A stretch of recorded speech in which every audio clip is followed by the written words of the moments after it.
Doctor, you talk about emotion being so important when it comes to physical health. Can you explain the connection? I don't think a lot of people grasp that.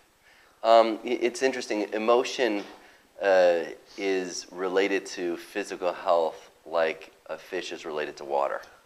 Okay.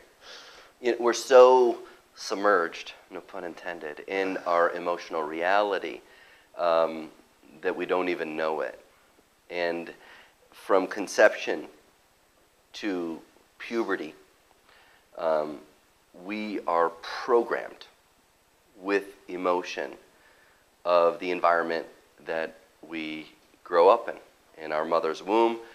How's my mom feeling as I'm developing in her womb? Mm-hmm. You know, what's her relationship with my dad? And what's their relationship financially with the world, you know, so forth and so on. All the different steps along the way as we develop are programmed in our subconscious mind with memories and beliefs and thought patterns that when these parts of ourselves get triggered, almost like a Pavlovian conditioned response. And for those people that have no idea, like, what did you just say, Dr. Darren? A Pavlovian conditioned response is, well, Pavlov's dog is, well, he'd ring a bell and the dog would salivate. Mm-hmm. And why would a dog salivate when it would hear a bell? And the reason was, well, Pavlov starved that dog, and then he showed him meat and rang a bell, showed him meat, rang a bell, didn't show him meat. The dog was conditioned to the bell to think that that bell had to do with eating when really it was just a conditioned response. We are emotionally conditioned from conception or puberty. Our brain is in what's called a theta wave brain state. And that theta wave brain state is the same brain state as when you're in a hypnotic state. So we're literally, from conception to puberty, mostly conception to 6, but up to conception to puberty is when the cement's soft, is all the emotions of our environment get downloaded.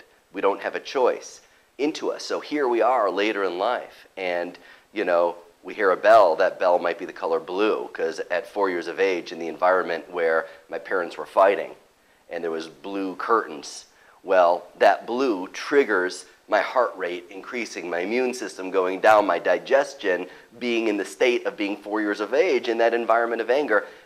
Our brains and our bodies don't know the difference between memories and reality, or imagination for that matter. So when these parts of ours get triggered, rather than being in the present moment, in the present moment, the body can adapt to just about anything. Mm-hmm. It really can. It's pretty incredible. The body's brilliant at being a self-healing organism. Yeah. But when the subconscious emotions that have been programmed get triggered, then our body begins to speak. So when we talk about, oh, what's the relationship with, long story short, what's the relationship with emotion to our physical health? Everything. If you're suffering with headaches, if you're suffering with digestive challenges, immune challenges, one of the things that I would really encourage you to do is just to be open to ask yourself, well, what part of me is being triggered right now? Now, the thing about it is you're not going to know. Yeah. You're not going to know because nobody knows what's in the subconscious mind. If they did, it wouldn't be called the subconscious mind. It would be the conscious mind. So, you know, what I teach is a technology called the Lifeline Technique so that you can immediately discover what emotional patterns, memories, limiting beliefs are stored in that subconscious template and how to guide them so that you can be here now. You can be here now. You can live in the present moment and thus increase the optimal potential, whether it be your physical health, your emotional health, how you live your life.